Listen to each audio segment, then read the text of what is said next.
Nursing തട്ടിപ്പ് കേസിലെ പ്രതി ഉദുപ്പ് യുവാവിനെ വെടിവെച്ച് കൊല്ലാൻ ശ്രമിച്ച കേസ് പുനരന്വേഷിക്കണമെന്ന ആഭ്യന്തരമന്ത്രിയുടെ ഉത്തരവ് പോലീസ് അട്ടിമറിക്കുന്നുവെന്ന ആരോപണം. ഉദുപ്പ് വെടിവെച്ച് കൊല്ലാൻ ശ്രമിച്ച പുതുപ്പള്ളി മൈലക്കാട്ട് ജോയിയാണ് ആരോപണം ഉന്നയിച്ചത്. ഉദുപ്പിനെ സഹായിക്കുന്ന നിലപാടാണ് പോലീസ് ഇപ്പോഴും സ്വീകരിക്കുന്നതെന്ന് ജോജി പറയുന്നു. 2009 ഒക്ടോബർ 13-നാണ് ഉദുപ്പ് ജോജിയെ വെടിവെച്ച് കൊല്ലാൻ ശ്രമിച്ചത്. സഹോദരന്റെ ഭാര്യയുമായി ഉദുപ്പിനുള്ള ബന്ധം മുഖ്യമന്ത്രി ഉമ്മൻചാണ്ടിയോട് പറഞ്ഞതിനാണ് തന്നെ വെടിവെച്ചതെന്ന് ജോജി പറയുന്നു. ഭാഗ്യം കൊണ്ടാണ് തന്റെ ജീവൻ തിരിച്ചു കിട്ടിയത്. വെടിവെച്ച സംഭവത്തിൽ ഉദുപ്പിനെ സഹായിക്കുന്ന നിലപാടായിരുന്നു അന്ന് പോലീസ് സ്വീകരിച്ചത്. രമേശ് ചെന്നിത്തല ആഭ്യന്തരമന്ത്രിയായ ശേഷം പുനരന്വേഷണം നടത്തണമെന്നാവശ്യപ്പെട്ട് നിവേദനം നൽകി. സംഭവം പുനരന്വേഷിക്കണമെന്നാവശ്യപ്പെട്ട് ആഭ്യന്തരമന്ത്രി നിർദ്ദേശം നൽകി. എന്നാൽ എറണാകുളം റേഞ്ച് ഐജിയുടെ മുന്നിലെത്തിയപ്പോൾ ഉണ്ടായ അനുഭവം ഇങ്ങനെയായിരുന്നുവെന്ന് ജോജി പറയുന്നു.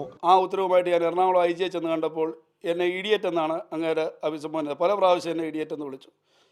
അപ്പോൾ ഞാനത് മനസ്സിലാക്കുന്നത് അദ്ദേഹത്തിന് ആഭ്യന്തരമന്ത്രിയെ കഴിഞ്ഞും വിധേയത്വം ഉദുപ്പിനോടാണ്. 3 വെടിയാണ് ജോജിക്ക് കൊണ്ടത്. തലയിലും ചെവിയിലും വയറിലുമേറ്റ വെടിയുണ്ടകളിൽ കുറച്ചു ഭാഗം മാത്രമേ നീക്കാനായുള്ളൂ. ഇതുമൂലം ഇടയ്ക്കിടെ അപസ്മാരവും ഉണ്ടാകാറുണ്ട്. തന്റെ ജീവിതം നശിപ്പിച്ചവനെ നിയമത്തിന് മുന്നിൽ കൊണ്ടുവന്നിട്ടേ വിശ്രമമുള്ളൂവെന്നും ജോജി പറയുന്നു. റിപ്പോർട്ടർ, കോട്ടയം.